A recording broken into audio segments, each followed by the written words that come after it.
नमस्कार, मारू राजस्थान में आपका बहुत बहुत स्वागत। मैं हूं आपके साथ मनुराज सक्सेना। बात सबसे पहले दिल्ली की करते हैं, क्योंकि दिल्ली वालों की सांसों पर एक बार फिर से गहरा संकट गया है और वजह है बढ़ते प्रदूषण।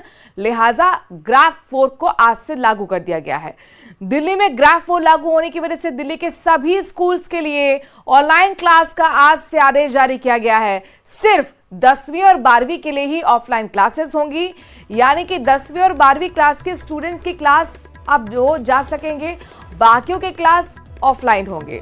आपको बता दें कि ऑनलाइन होंगे। दिल्ली के पर्यावरण मंत्री आज दोपहर 12 बजे एक अहम मीटिंग करने वाले हैं। ग्राफ 4 की पाबंदियों को सख्ती से लागू करने पर चर्चा इसमें की जानी है। ग्राफ 4 की पाबंदियों के तहत दिल्ली में आज से क्या होने जा रहा है, जरा ये भी जान लीजिए। ट्रकों की एंट्री पर बैन रहेगा, सिर्फ जरूरी सेवाओं के लिए ट्रकों को एंट्री दी जाएगी। तो आज से ग्राफ 4 दिल्ली के अंदर लागू हो गया है। पर्यावरण की स्थिति को देखिए, जो कि सीरियस कंडीशन में अब पर्यावरण की स्थिति आ चुकी है, लिहाजा ग्राफ 4 को आज से लागू किया गया है। आज पर्यावरण मंत्री 12 बजे भी अहम मीटिंग लेंगे। किस तरह से सख्ती के साथ ग्राफ 4 को लागू किया जाए, इसको लेकर चर्चा की जाएगी। ग्राफ 4 लागू होने का मतलब है कि ज्यादातर जो प्राइवेट ऑफिसेज हैं वहां पर 50% अपने कर्मचारियों के साथ ही उनका संचालन करना होगा। वर्क फ्रॉम होम होगा। बच्चों की क्लासेस भी अब ऑनलाइन कर दी गई है। 10वीं और 12वीं के ही सिर्फ स्टूडेंट्स स्कूल जा सकेंगे। तो जाहिर तौर पर प्रदूषण का जिस तरह से स्तर बढ़ रहा है, ये एक लगातार सरकार के लिए चुनौती। दिल्ली में आपसे कुछ घंटे पहले स्मॉग यानी प्रदूषण की वजह से कैसी स्थिति बनी है आपको तस्वीरों के माध्यम से दिखा रहे हैं। 3 तस्वीरें देखिए। अलग अलग इलाके की जरूर दिल्ली की तस्वीरें हैं, लेकिन तीनों जगह आपको एक ही चीज कॉमन नजर आ रही है, और वो है धुआं। हवा में घुला स्मॉग हर जगह नजर आ रहा है। कुछ भी साफ साफ दिखाई नहीं दे रहा। विजिबिलिटी कम हो गई है। दिल्ली के इंडिया गेट से लेकर अक्षरधाम मंदिर, एम्स, हर जगह एक जैसा नजारा। जमीन से लेकर आसमान तक धुंध की मोटी चादर पसरी नजर आ रही है।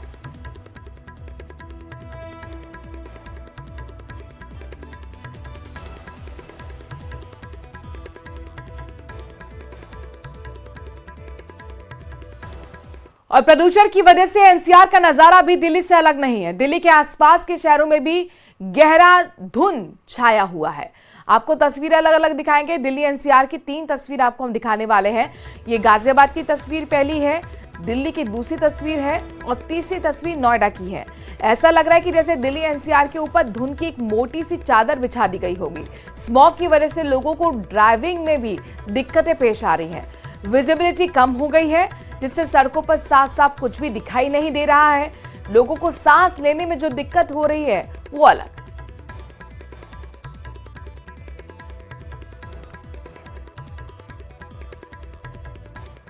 और दिल्ली में ग्राफ 4 लागू होने के बाद अब सियासत उस पर शुरू हो चुकी है। बीजेपी कह रही है कि दिल्ली में प्रदूषण के लेवल को पंजाब में जलाई गई पराली ने भी बढ़ाया है, लेकिन दिल्ली सरकार इस पर कुछ नहीं बोलती। अगर ग्रैप 3 लागू करने के बावजूद भी पोल्यूशन की स्थिति नहीं सुधर रही तो अरविंद केजरीवाल, गोपाल राय आतिशी मार लेना।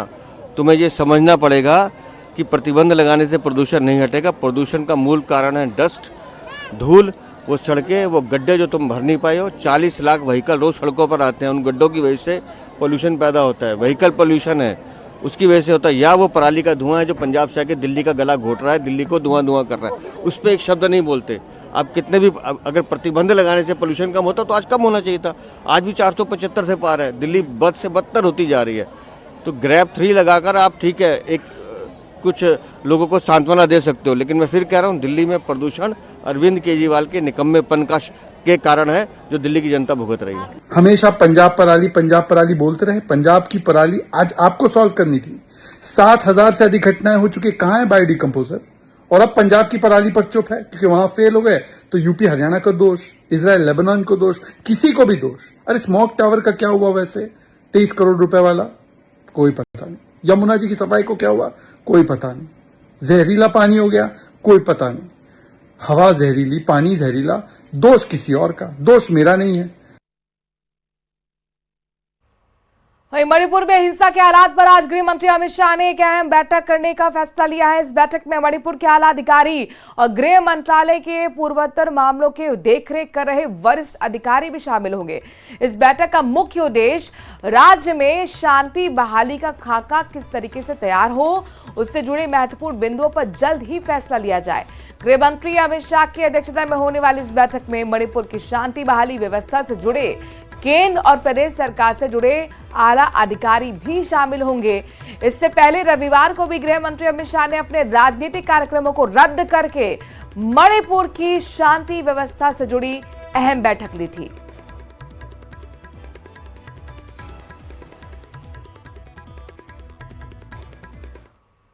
और इस बीच कॉनराड संगमा की अगुवाई वाली नेशनल पीपल्स पार्टी यानी कि एनपीपी ने रविवार को हिंसा प्रभावित मणिपुर में बीजेपी की नेतृत्व वाली सरकार से समर्थन वापस ले लिया। पार्टी ने जेपी नड्डा को भेजे गए आधिकारिक पत्र में दावा किया है कि एन वीरेंद्र सिंह सरकार राज्य में संकट को हल करने और सामान्य स्थिति बहाल करने में पूरी तरह से विफल रही है।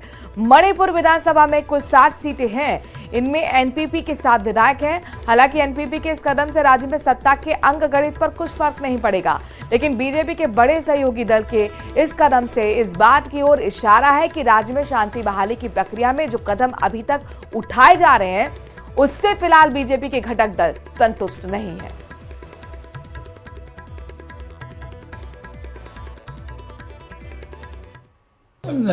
बीजेपी का ऐसे भी उन लोगों का 32 एमएलएस प्लस 5 जो जेडीयू से बीजेपी में मर्ज किया था 37 एमएलएस, तो हमें नहीं लगता कि उनका कोई खतरा होगा।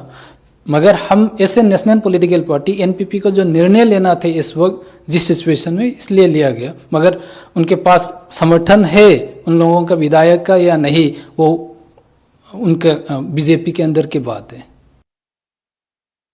तो भारतीय जनता पार्टी के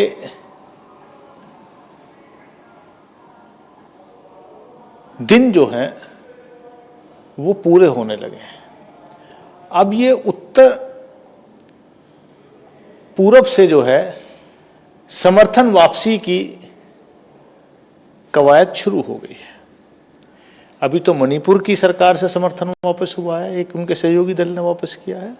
किसी भी दिन आपको सुनने को मिलेगा कि नीतीश जी ने या चंद्रबाबू नायडू साहब ने, जदयू ने या टीडीपी ने भाजपा से समर्थन वापस ले लिया है और मोदी सरकार। नाइजीरिया ने प्रधानमंत्री नरेंद्र मोदी को अपना सर्वोच्च राष्ट्रीय सम्मान the grand commander of the order of the niger से नवाजा है। रविवार को नाइजीरिया राष्ट्रपति बोला अहमद ने पीएम मोदी को सम्मानित किया। पीएम मोदी ने सम्मान को भारत नाइजीरिया के रिश्तों को समर्पित किया है। इस मौके पर पीएम मोदी ने कहा कि वो नाइजीरिया के राष्ट्रीय सम्मान के लिए नाइजीरिया सरकार और नाइजीरिया की जनता का दिल से आभार व्यक्त करते हैं। ये सम्मान 140 करोड़ भारतीयों और भारत नाइजीरिया की गहरी मित्रता को समर्पित है। ये अवार्ड दोनों देशों के बीच स्ट्रैटेजिक पार्टनरशिप को आगे बढ़ाने के लिए प्रेरित करता है।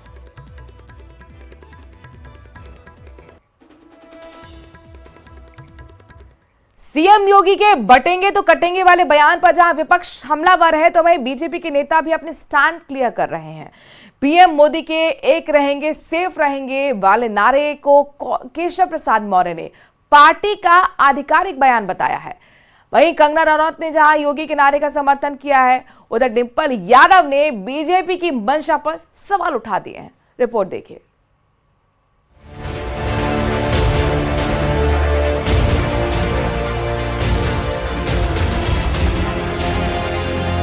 20 नवंबर को महाराष्ट्र, झारखंड समेत यूपी में 9 और उत्तराखंड की 1 सीट पर उपचुनाव की वोटिंग है।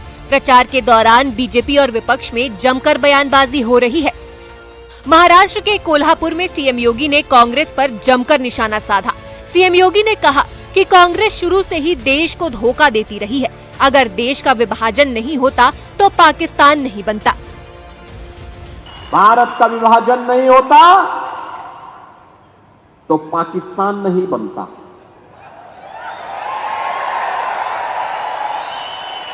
पाकिस्तान नहीं बनता। जिनको ये भय था कि मुसलमान दंगे करेंगे, उनसे तो हम वैसे निपट लेते जैसे आज निपटते हैं। लेकिन कांग्रेस की बुजदिली थी, उनकी कायरता थी, सत्ता लोलुपता थी। उन्होंने देश के विभाजन को स्वीकार करके हजारों वर्षों से जो भारत एक भारत था, उस भारत को 2 टुकड़ों में बांट दिया। सीएम योगी के बटेंगे तो कटेंगे वाले बयान पर अब डिप्टी सीएम केशव प्रसाद मौर्य का भी बयान आया है। उन्होंने कहा कि पीएम मोदी ने जो नारा दिया है कि एक है तो सेफ है, ये ही अंतिम लाइन है। सबका साथ, सबका विकास, सबका विश्वास जरूरी है। माननीय मुख्यमंत्री जी मेरे मुख्यमंत्री हैं और उन्होंने जो भाषण दिया है इसको किस संदर्भ में दिया है, किस अवसर पर दिया है, क्यों दिया है, इस संबंध में मेरा बोलना ठीक नहीं है। लेकिन मेरे भी नेता, मेरे मुख्यमंत्री जी के भी नेता, देश के एक एक कार्यकर्ता के नेता, हमारे माननीय प्रधानमंत्री श्री नरेंद्र मोदी जी हैं, वह नारा दिए सबका साथ सबका विकास का। पूरे देश के हर कार्यकर्ता ने उसको लिया। उन्होंने नारा दिया एक है तो सेफ है। हम सब कार्यकर्ता उस नारे के साथ जुड़े हुए हैं। हमारे माननीय मुख्यमंत्री जी भी हर भाषण में एक है तो सेफ है ये बोलते हैं। बटेंगे तो कटेंगे के नारे पर सियासत थमने का नाम नहीं ले रही है। हिमाचल के मंडी से सांसद कंगना रनौत ने योगी आदित्यनाथ के नारे का समर्थन किया। कंगना रनौत ने योगी के बयान को एकता का संदेश बताया। बटोगे तो कटोगे, कहीं ना कहीं ये this is a call for unity. एकता ही हमारी शक्ति। हम बचपन से पढ़ते आ रहे हैं, हम छोटे छोटे क्लासेस में हमें समझाया जाता है कि एकता ही हमारी शक्ति है। जब तक हम एक हैं तब तक नेक है, अगर हम बटेंगे तो हम कटेंगे। ये हर इंसान समझता है और ये माइक्रो कॉस्म में, चाहे घर हो, हम परिवार में भी तो यही कहते हैं ना कि परिवार साथ में होना चाहिए। उसी तरह से जो है वो देश साथ में होना चाहिए। तो हमारी जो पार्टी है वो हमारी पार्टी जो है सनातनी पार्टी है। अपनी संस्कृति को, अपने देश को, सबको एक साथ, इनफैक्ट हमारी पार्टी तो चाहेगी तो पीओके भी एक साथ में लेके चलेंगे। समाजवादी पार्टी की सांसद डिंपल यादव ने कहा कि बीजेपी के सहयोगी अजित पवार समेत कई और नेता सीएम योगी के बयान के खिलाफ बोल रहे हैं। ये जो पूरा परसेप्शन क्रिएट करने की जो कोशिश की जा रही थी भारतीय जनता पार्टी द्वारा, तो मैं समझती हूँ लोगों ने इस परसेप्शन को नकारने का काम किया है। जहाँ लीडर्स निकल के आ रहे हैं और इसके खिलाफ बोल रहे हैं, वही हमने देखा है कि अजीत पवार जी ने भी इसके खिलाफ बोला है। तो कहीं ना कहीं मैं समझती हूँ ये जो नारा दिया गया है ये लोकतांत्रिक नहीं है। मुरादाबाद की कुंदरकी विधानसभा सीट पर उपचुनाव के लिए एसपी सांसद आदित्य यादव ने प्रत्याशी हाजी रिजवान के लिए प्रचार किया। इस दौरान आदित्य यादव ने कहा कि चुनाव के वक्त लोकल फोर्स का कम से कम प्रयोग हो। आसार दिख रहे हैं कि बीजेपी बेईमानी की कोशिश कर रही है। लोकल फोर्स का कम से कम प्रयोग हो, बल्कि सेंट्रल फोर्सेस पोलिंगों पे लगाई जाए। साथ में कई ऐसी पोलिंग है जो संवेदनशील मानी जाती हैं। सभी पे सीसीटीवी कैमरेज होने चाहिए चालू स्थिति में, क्योंकि हम लोगों को, समाजवादी पार्टी को पूरे आसार दिख रहे हैं कि भारतीय जनता पार्टी बेईमानी करने का प्रयास कर सकती है। इसीलिए हम लोग आपके माध्यम से चुनाव आयोग को आने वाले अभी समय में शिकायत भी करेंगे और हमारे डेलीगेशन भी जाएगा। यूपी में होने वाले उपचुनावों को लेकर समाजवादी पार्टी लगातार बीजेपी पर हमलावर है। वहीं सीएम योगी के बटेंगे तो कटेंगे वाले नारे पर भी विपक्ष का पलटवार जारी है। न्यूज़ 18 के लिए ब्यूरो रिपोर्ट।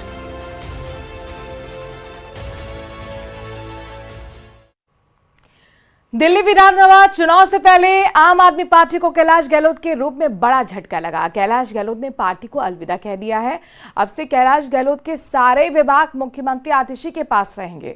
सीएम आतिशी ने इसको लेकर उपराज्यपाल को प्रस्ताव भेज दिया है। कैलाश गहलोत के पास परिवहन, प्रशासनिक सुधार, सूचना एवं प्रौद्योगिकी, गृह और महिला बाल विकास विभाग थे, जिनका जिम्मा अब आतिशी के पास होगा।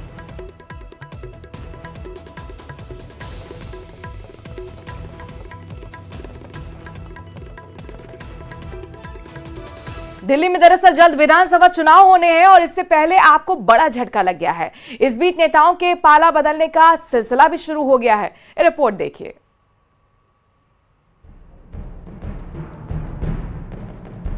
जिस धमक के साथ आम आदमी पार्टी ने दिल्ली के विधानसभा चुनाव में पिछली बार वापसी की थी, उसकी चमक अब फीकी पड़ने लगी है। मुख्यमंत्री पद छोड़ने वाले अरविंद केजरीवाल के अलावा आम आदमी पार्टी के आला नेताओं पर भ्रष्टाचार के गंभीर आरोप हैं और केस चल भी रहे हैं। इस बीच सरकार के मंत्री कैलाश गहलोत का पार्टी से मोहभंग हुआ और उन्होंने पार्टी को अलविदा कह दिया। मुख्यमंत्री आतिशी ने कैलाश गहलोत के इस्तीफे को मंजूर कर लिया है। कैलाश गहलोत ने अरविंद केजरीवाल को लेटर भी लिखा। शीश महल जैसे कई शर्मनाक और अजीबोगरीब विवाद है जो अब सभी को संदेह में डाल रहे हैं कि क्या हम अभी भी आम आदमी होने में विश्वास करते हैं। अब स्पष्ट है कि अगर दिल्ली सरकार अपना अधिकांश समय केंद्र से लड़ने में बिताती है तो दिल्ली के लिए वास्तविक प्रगति नहीं हो सकती। मेरे पास आम आदमी पार्टी से अलग होने के अलावा कोई विकल्प नहीं बचा है। उधर मंत्री के इस्तीफे को लेकर बीजेपी ने आम आदमी पार्टी पर निशाना साधा और कैलाश गहलोत के इस्तीफे को साहसिक कदम करार दिया है। जो दिल्ली की जनता को लूटने में लगा है, कैलाश गहलोत उसके भागीदार नहीं बनना चाहते।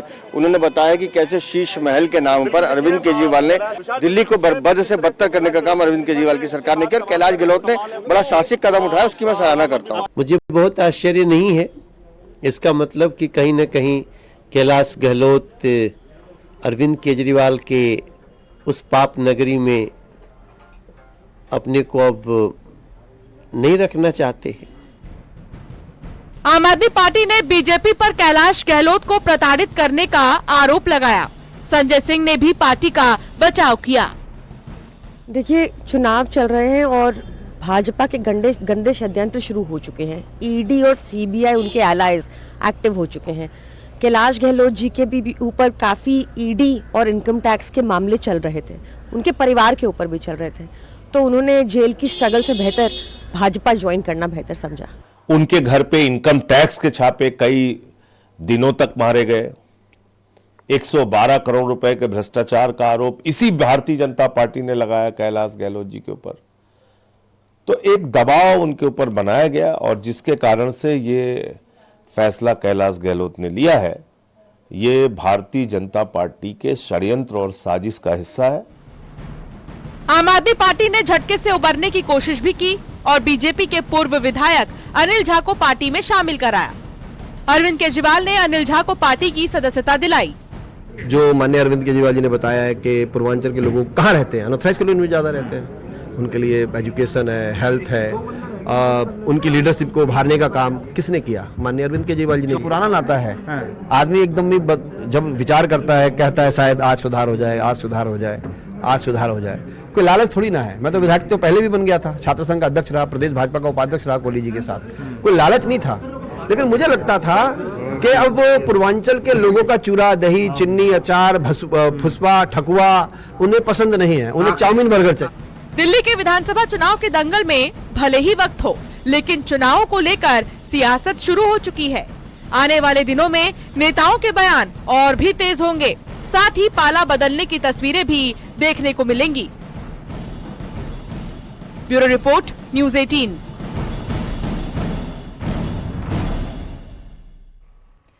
बदलते मौसम में बीमारी से एक ही परिवार के 3 चिराग बुझ जाने के बाद स्वास्थ्य विभाग की आखिरकार नींद खुली है। अब चिकित्सा विभाग समेत तमाम प्रशासनिक अधिकारी काकिद्रा गांव में डेरा डाले हुए हैं। रिपोर्ट देखिए।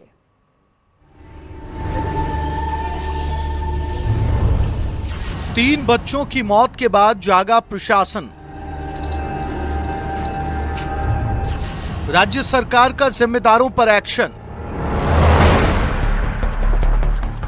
सर्वे के लिए काकिद्रा गांव में पहुंची टीम। सिरोही के काकिद्रा गांव स्वास्थ्य विभाग की टीम पहुंच चुकी है।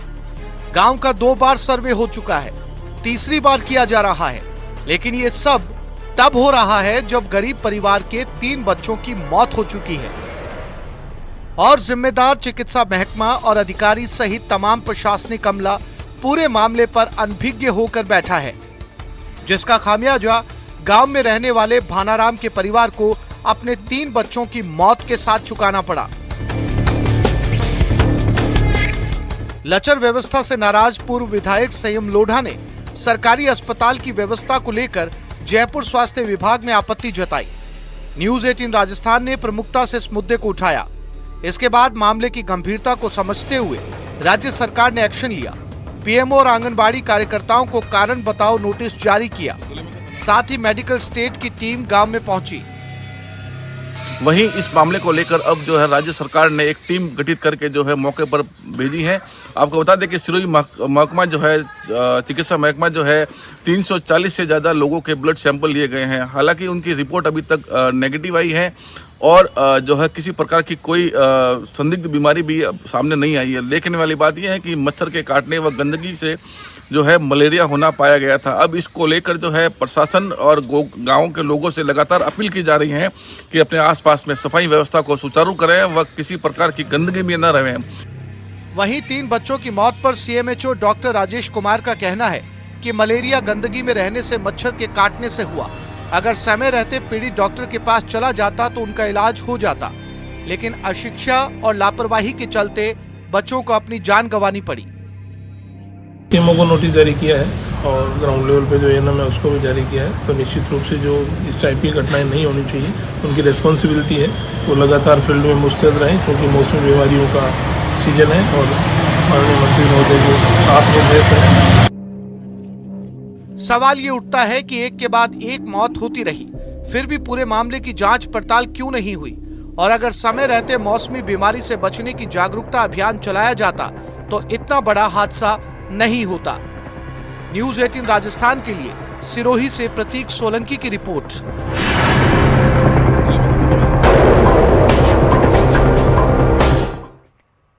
झांसी मेडिकल कॉलेज अग्निकांड पर कमिश्नर झांसी मंडल और डीआईजी झांसी रेंज की शुरुआती जांच की रिपोर्ट सरकार को भेजी गई है। सूत्रों के मुताबिक वार्ड के स्विच बोर्ड में शॉर्ट सर्किट से आग लगी थी। जांच रिपोर्ट में मामले को एक्सीडेंटल बताया गया है। शॉर्ट सर्किट की वजह से फायर विभाग की जांच में साफ होगी। जांच रिपोर्ट में बताया गया है कि अग्निशमक से आग बुझाने की कोशिश की गई थी। स्विच बोर्ड की आग को पैर से बुझाते वक्त एक वार्ड नर्स के पैर तक झुलस गए। इतना ही नहीं, रिपोर्ट के मुताबिक घटना के समय सिर्फ मेडिकल स्टाफ ही वार्ड के अंदर था। घटना के 8 से 9 मिनट में फायर ब्रिगेड पहुंची। रात 10:26 पर आग लगी और आग बुझाने की कोशिश कर 3 मिनट बाद फायर ब्रिगेड को कॉल किया गया। कॉल के 8 मिनट में दमकल पहुंचा। कॉल के 9 मिनट के अंदर यूपी 112 मौके पर पहुंची।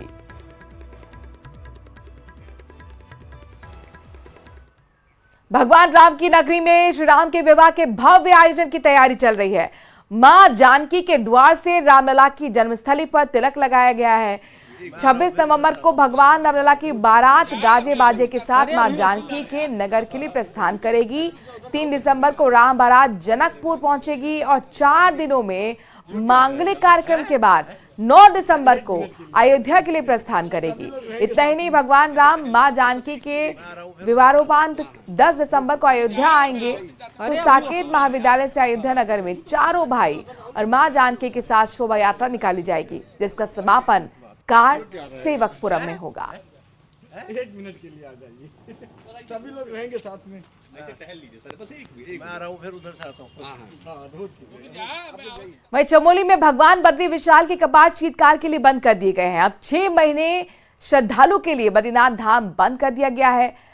शंकराचार्य आज कुबेर उद्धव की मूर्ति पांडुकेश्वर जाएगी। मंगलवार को शंकराचार्य की गद्दी जोशीमठ पहुंचेगी।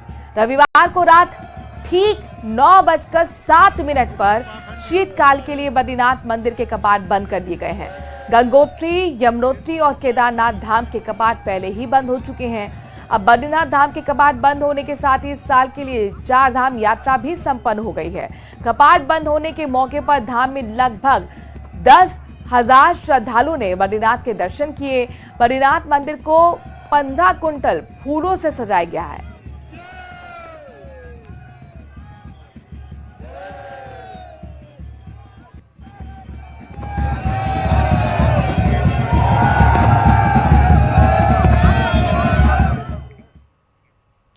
नालंदा की राज्य खेल अकादमी राजगीर में 11 से 20 नवंबर तक एशियन महिला हॉकी चैंपियनशिप ट्रॉफी में अपने आखिरी ग्रुप मैच में जापान को 3-0 से हराकर भारतीय महिला हॉकी टीम ने सेमीफाइनल में जगह पक्की कर ली है। दूसरे हाफ में नवनीत कौर और दीपिका के गोल ने भारत को शानदार जीत दिलाई। इस जीत के साथ भारत ने ग्रुप स्टेज में अपनी सभी मैच जीतकर पहला स्थान हासिल किया है। 29 नवंबर को सेमीफाइनल मुकाबले में भी भारतीय टीम की भिड़ंत जापान के साथ होगी। भारतीय महिला हॉकी टीम की शानदार फॉर्म जारी है। सभी की निगाहें अब सेमीफाइनल मुकाबले पर टिकी हुई हैं। और डिग्नेटरी से मिलते समय भारतीय टीम का कॉन्फिडेंस और मोराल बहुत हाई है, क्योंकि अब तक सलीमा तेते की अगुवाई वाली इस टीम को कोई भी टीम रोक नहीं पाई है। बॉलीवुड एक्ट्रेस दिशा पाटनी के पिता ठगी के शिकार हो गए हैं। दरअसल पहली बार एक मीडिया के सामने उन्होंने अपनी बात रखी है और उन्होंने 25 लाख की ठगी का आरोप लगाया है। क्या है पूरा मामला, आइए आपको रिपोर्ट के जरिए बताते हैं।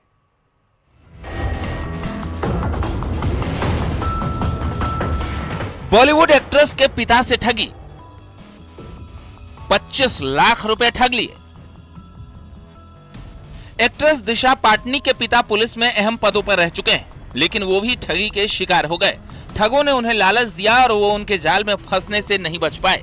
ठगों ने उन्हें किसी आयोग में अध्यक्ष या फिर सरकारी महकमे में बड़ा पद दिलवाने का झांसा दिया था और इसके एवज में 25 लाख रुपए मांगे। जगदीश पाटनी का भी उन पर विश्वास कहीं न कहीं गहरा होता जा रहा था।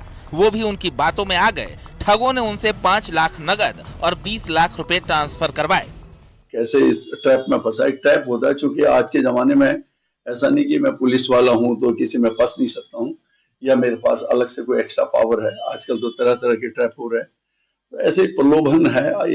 एक आध साल पहले की बात है, तो प्रलोभन में किसी बंदे ने मुझे मिलाया था और पहले किसी चीज के बारे में उन्होंने प्रलोभन दिया था, तो क्योंकि समय का कुछ वो नहीं होता है और उस प्रलोभन में मैं आ गया। शहर कोतवाली में दी गई शिकायत में उन्होंने बताया कि आरोपी शिवेंद्र प्रताप का उनके घर आना जाना था। शिवेंद्र ने उनकी मुलाकात दिवाकर गर्ग और जूना अखाड़े के आचार्य जयप्रकाश से करवाई। आरोप है कि इन लोगों ने अपनी पहचान रसूखदारों के साथ होने की बात कही और जल्दी ही उनका काम कराने का वादा किया, लेकिन पैसे लेने के बाद काफी समय तक बात आगे नहीं बढ़ी। जगदीश पाटनी का आरोप है कि 3 महीने में कोई काम नहीं हुआ तो आरोपियों ने पैसे ब्याज के साथ लौटाने का वादा किया, लेकिन जब उन्होंने अपनी रकम वापस मांगी तो आरोपियों ने धमकी देना शुरू कर दिया, जिसके बाद उन्हें समझ में आया कि वो ठगी के शिकार हो चुके हैं। बाद में जगदीश पाटनी ने पूरे मामले की शिकायत पुलिस में की। एसएसपी के निर्देश पर शहर कोतवाली पुलिस ने जूना अखाड़े के आचार्य समेत 5 लोगों के खिलाफ धोखाधड़ी, जालसाजी और रुपए ठगने के आरोप में केस दर्ज कर लिया है। पुलिस पूरे मामले की जांच पड़ताल में जुटी है। मेयर का चुनाव चल रहा था, उसी समय से इनकी बात हुई थी कि हम लोग आपके इसमें मदद कर देंगे।